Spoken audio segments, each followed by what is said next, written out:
साल 1944।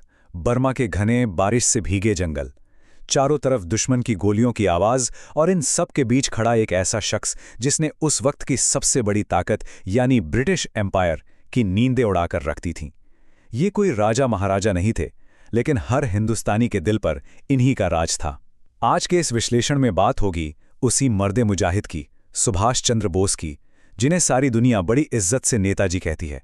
तो चलिए सीधे इस कहानी की गहराई में चलते हैं और समझते हैं कि कैसे एक अकेले इंसान ने आज़ादी की पूरी दिशा ही बदल कर रख दी। तुम मुझे खून दो, मैं तुम्हें आज़ादी दूंगा। सच बात तो यह है कि ये सिर्फ कुछ शब्द नहीं है, ये एक आग है, एक गरजती हुई आवाज जो उनकी सबसे कोर फिलॉसफी को दर्शाती है। अहम बात यह है कि इस एक लाइन ने उस वक्त पूरे देश को यह समझा दिया था कि आज़ादी हाथ जोड़कर मांगने की चीज बिल्कुल नहीं है। इसे ताकत, बलिदान और संघर्ष से छीनना पड़ता है। ये विचार एक ऐसी चिंगारी साबित हुआ जिसने दिलों में बगावत की एक ऐसी आग लगाई जो बुझने वाली नहीं थी। पहला भाग, आईसीएस से इस्तीफा तक, from rebellion to the freedom struggle. उनकी शुरुआती जिंदगी अगर देखें ना, तो वो आने वाले तूफानी सफर का एक छोटा सा ट्रेलर लगती है।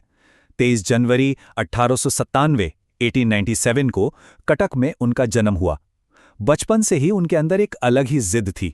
ये कितनी हैरत की बात है कि कॉलेज के दिनों में जब एक ब्रिटिश प्रोफेसर ने हिंदुस्तानियों का अपमान किया, तो सुभाष ने बिना किसी खौफ के उसे वहीं थप्पड़ जड़ दिया। उसके बाद पिता की ख्वाहिश थी कि बेटा बड़ा अफसर बने, तो वो लंदन चले गए। वहां उन्होंने उस वक्त की सबसे मुश्किल परीक्षा, इंडियन सिविल सर्विस यानी आईसीएस, उसमें चौथा रैंक हासिल किया। 4th रैंक, ये एक ऐसी नौकरी थी जिसके लिए लोग लिटरली तरसते थे। लेकिन वहां से लौटने के बाद जो हुआ उसने सबको हैरान कर दिया। उन्होंने इस आलीशान करियर को ठोकर मार दी और देशबंधु चित्तरंजन दास जी के साथ जुड़ गए। इस फैसले की वजह बिल्कुल साफ थी। उन्होंने एक बहुत अहम बात कही थी, मैं एक जालिम सरकार की नौकरी नहीं कर सकता। यह सिर्फ एक वाक्य नहीं था, ये उनका पूरा कैरेक्टर दिखाता है। एक ऐसी सरकार जो देश को लूट रही थी, उसकी गुलामी करना उन्हें बिल्कुल मंजूर नहीं था। बस यही वो डिफाइनिंग मोमेंट था जब उन्होंने तय कर लिया कि अब एक ही लक्ष्य है, भारत की आज़ादी। और इसके लिए उन्होंने देशबंधु चित्तरंजन दास को अपना राजनीतिक गुरु मान लिया। दूसरा भाग, आइडियोलॉजी की जंग, अ क्लैश ऑफ अप्रोचेस। यहां ध्यान देने वाली बात यह है कि कांग्रेस में 2 बार प्रेसिडेंट चुने जाने के बाद एक बड़ा आइडियोलॉजिकल टकराव सामने आया। एक तरफ महात्मा गांधी का रास्ता था, अहिंसा और शांति का मार्ग। गांधी जी का मानना था कि शांति और सत्याग्रह से आज़ादी मिल सकती है। वहीं दूसरी तरफ था सुभाष चंद्र बोस का बिल्कुल अलग नजरिया। उनका सीधा सा मानना था कि ईंट का जवाब पत्थर से ही देना होगा। वो एक आर्म स्ट्रगल यानी हथियारों के साथ संघर्ष में विश्वास रखते थे। दोनों ही देश की आज़ादी चाहते थे, दोनों का एंड गोल बिल्कुल एक था, लेकिन वहां तक पहुंचने का रास्ता एकदम अलग। और इसी विचारधारिक मतभेद का नतीजा था कि नेताजी ने आगे चलकर कांग्रेस छोड़ दी। उन्होंने अपनी एक नई पॉलिटिकल पार्टी बनाई जिसका नाम रखा फॉरवर्ड ब्लॉक। अब उनके इस आक्रामक रुख से ब्रिटिश सरकार इस कदर डर गई थी कि उन्होंने नेताजी को उन्हीं के घर में नजरबंद कर दिया, यानी हाउस अरेस्ट। अंग्रेजों को लगा कि चलो उन्होंने इस बागी आवाज को दबा दिया है, पर उन्हें अंदाजा ही नहीं था कि आगे क्या तूफान आने वाला है। तीसरा भाग, the great escape, a global quest for an army. जनवरी 1941। अब कहानी किसी एक शहर या घर की नहीं रही, बल्कि पूरी दुनिया के नक्शे पर फैलने वाली थी।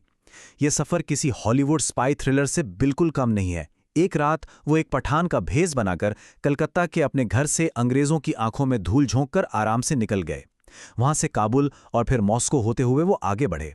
जर्मनी पहुंचकर उन्होंने सीधे हिटलर से मुलाकात की ताकि भारत की आज़ादी के लिए मदद मांग सकें। लेकिन सबसे खतरनाक किस्सा तो अभी बाकी था। जब यूरोप से मदद मिलना थोड़ा मुश्किल लगा, तो उन्होंने दूसरे विश्व युद्ध, वर्ल्ड वॉर 2 के बीचों बीच एक सबमरीन में बैठकर 90 दिन का लंबा और जानलेवा सफर तय किया। पूरे 90 डेज, और आखिरकार जापान पहुंचे। ये एक ऐसी यात्रा थी जिसमें हर पल, हर सेकंड मौत का साया था। जापान पहुंचकर नेताजी ने रासबिहारी बोस के साथ मिलकर INA यानी इंडियन नेशनल आर्मी, जिसे हम आज़ाद हिंद फौज कहते हैं, उसकी कमान अपने हाथों में ले ली। अब एक पूरी सेना तैयार थी, एक ऐसी सेना जो आज़ादी की कीमत अपना खून देकर चुकाने को पूरी तरह तैयार थी। और इस सेना में एक अलग ही जोश भरने के लिए नेताजी ने जो नारे दिए ना, वो आज भी हमारी रगों में दौड़ते हैं। दिल्ली चलो, ये सिर्फ एक नारा नहीं था, ये एक डायरेक्ट मार्च ऑर्डर था ब्रिटिश हुकूमत की जड़ों पर सीधा हमला करने का।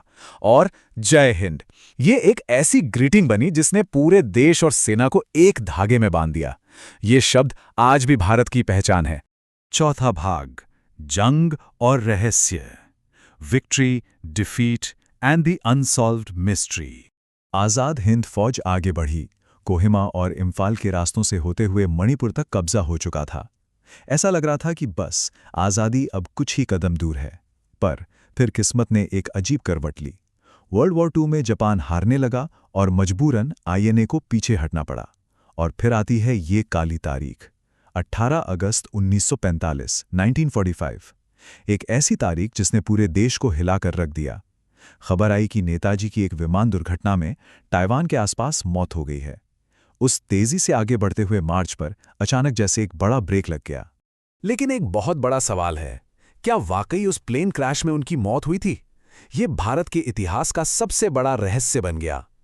कुछ लोग और क्लासिफाइड डॉक्यूमेंट्स इस बात का इशारा करते हैं कि वो वहां से गुप्त रूप से रशिया चले गए थे। वहीं एक और थियरी ये मानती है कि वो छिपकर गुमनामी बाबा के रूप में उत्तर प्रदेश में सालों तक रहे। असली सच क्या है, इस पर अलग अलग आयोग बने, कमीशंस बैठे, लेकिन किसी एक निष्कर्ष पर पूरी सहमति आज तक नहीं बन पाई है। पांचवां भाग, नेताजी की विरासत, द अनब्रेकेबल रिजॉल्व। एक बात तो तय है कि उनका जाना एक अंत नहीं, बल्कि एक नई शुरुआत थी। नेताजी एक ऐसा बगावती जज्बा और अटूट इरादा छोड़ गए जो आज तक हर हिंदुस्तानी के खून में बसता है।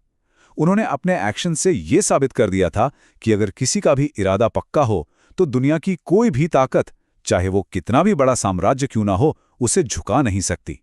वो सिर्फ एक व्यक्ति नहीं रहे, बल्कि दृढ़ संकल्प की एक जीती जागती मिसाल बन गए। और आखिर में इस सवाल के साथ इस विश्लेषण को विराम देते हैं। जब तक सरकार की कुछ अहम और क्लासिफाइड फाइल्स पर से पर्दा नहीं हटता, क्या कभी नेताजी के आखिरी दिनों का पूरा सच सामने आ पाएगा? या फिर जिस तरह से उन्होंने ब्रिटिश हुकूमत की आंखों में आंख डालकर देश की आज़ादी के लिए अपनी पूरी जिंदगी दांव पर लगा दी, क्या उनकी वो अमर विरासत ही अपने आप में पूरी कहानी बयान करने के लिए काफ़ी नहीं है? इस पर विचार जरूर होना चाहिए।